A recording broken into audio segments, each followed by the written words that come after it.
everyone and welcome. Today's a different sort of video. Thought I'd share with you some music.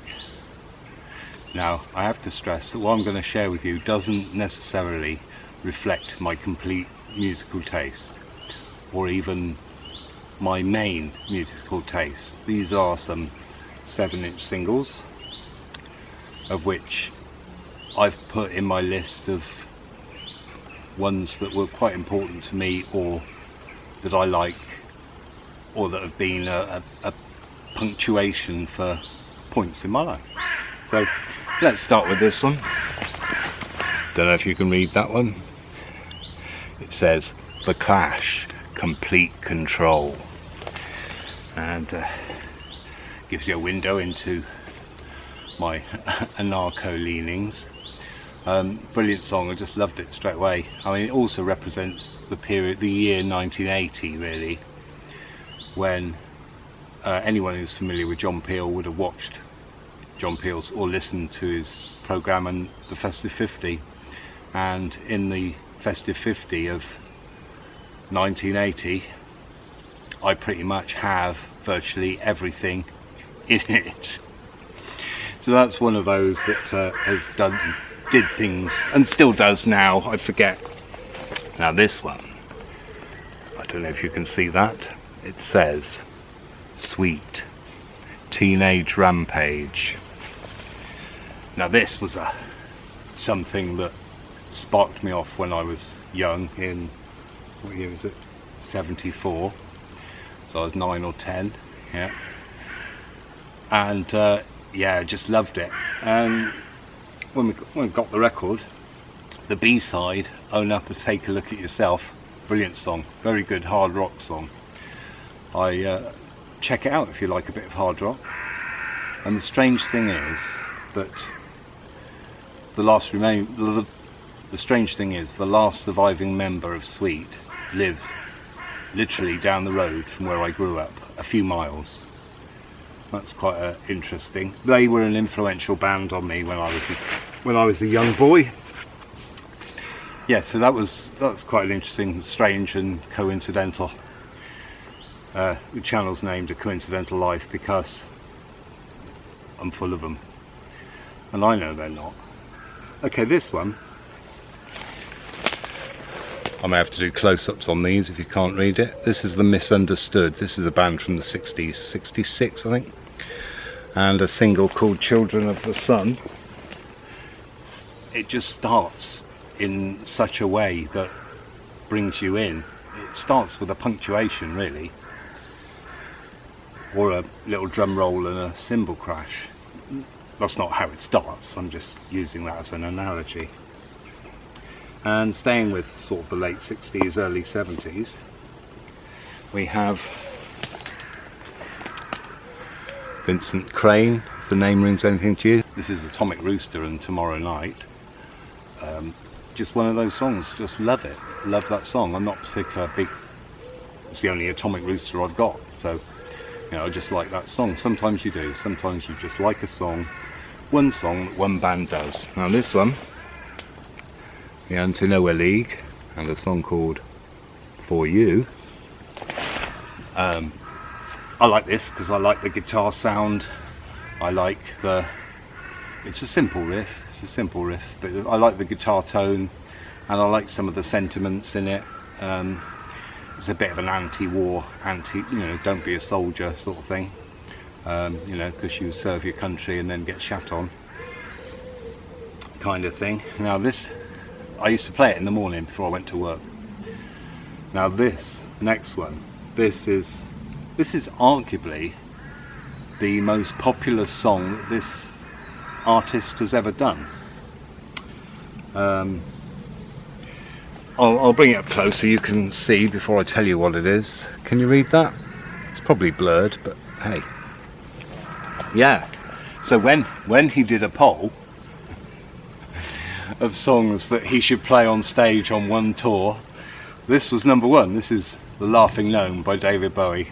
If you haven't heard it, check it out. It's brilliant. It is brilliant. I don't know why he hated it so much. And in keeping with the coincidental theory, I hadn't thought about it for years, and then I searched it one night before I went to bed, before I went to sleep, and listened to it, and the very next morning I found out that he'd died. Well, that's weird, isn't it? Right, now this next one, this takes me back to sort of the early 80s. This is One the Juggler.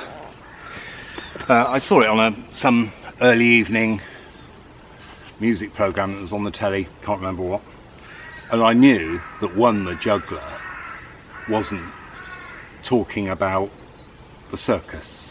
I knew this was the tarot card of the magician, or otherwise known as the juggler. And it's a good song, I just really like it. There's something about its hook, it's a bit catchy. It's not, I mean, it's got its uniqueness, and yeah, I just really liked it. So the very next day I went out and bought it.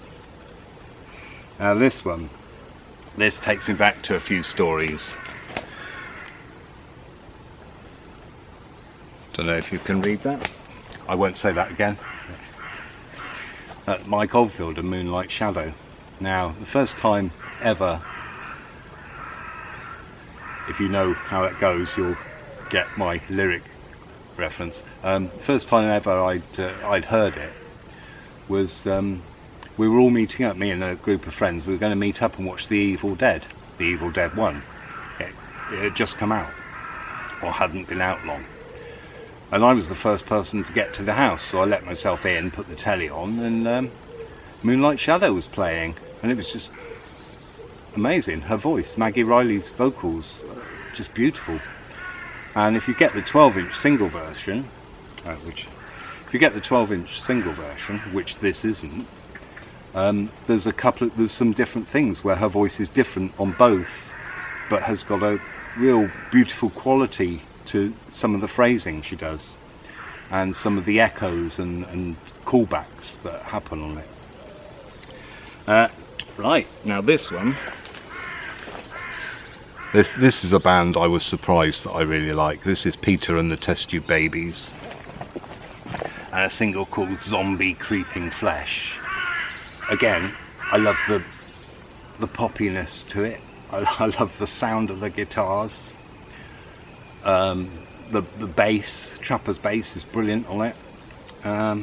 Yeah, and I'll give you a clue. They're going to be in one of my records I was really surprised that I totally love edition of this.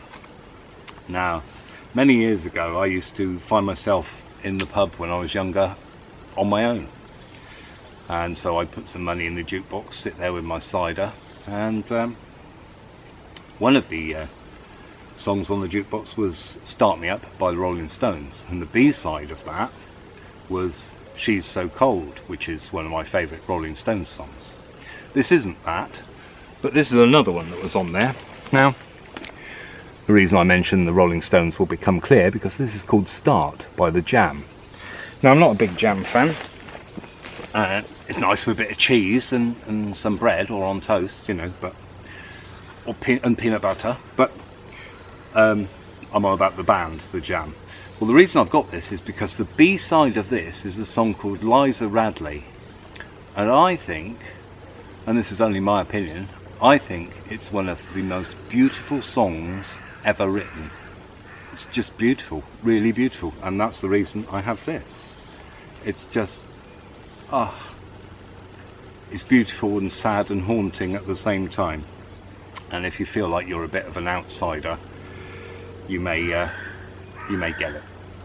Now this one people love, and they don't like that they love it, but they do. It's one of those guilty pleasures, but I don't have any guilty pleasures because I love all I love. Althea and Donna, Uptown Top Ranking. It's just brilliant. Check that out, check it out. It was number one, you know, number one in the country that float on. Number one in the country where Float On by the Floaters was also number one, right after God Save the Queen by the Sex Pistols. Yeah. Now this next one, this is my favourite band actually. This is Incubus Succubus, before they changed the C's to K's. They're still going, still releasing an album a year, and I've got every one. This just makes the hairs on my arm stand on end. It's a song called Beltane. Just honestly, every time I hear her voice, my hairs will stand up on end. At least one song on the album, and this one does it for me. So I'm going to do a full video about them, which might not interest a lot of you, but I don't think anyone's done it. But it may take me a while, because they've done a lot of albums. There's 25 or something, so I have to get to know each one properly each time I do it. So I might do each one in a different setting. So there you go, look forward to that. Now this last one, this is a bit of an extreme industrial rock of a band called Snake River Conspiracy. They're not going anymore, but Snake River Conspiracy, they did an album called Sonic Jihad, and this is a song called Vulcan, and it's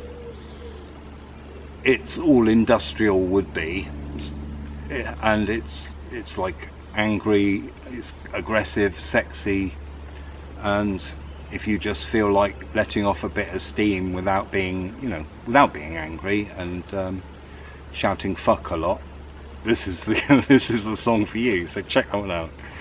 Snake River Conspiracy and Vulcan.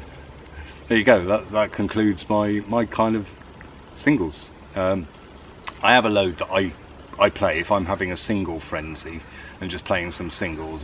The ones I put on seem to be the same. So I'll do a video on those next. Alright, thanks for watching. See you next time. Ta-da.